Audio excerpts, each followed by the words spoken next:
You are looking at Julian's pronunciation guide, where we look at how to pronounce better some of the most mispronounced words in the world, like this other curious word. But how do you say what you're looking for today? Let's learn how to pronounce this word correctly in French. It's French for jealousy, being jealous, or envious. The French pronunciation is jalousie, which is also somewhat used in English as jalousie.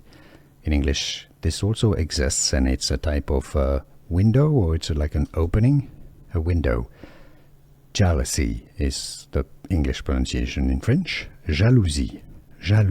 How to pronounce French pronunciation? Jalousie.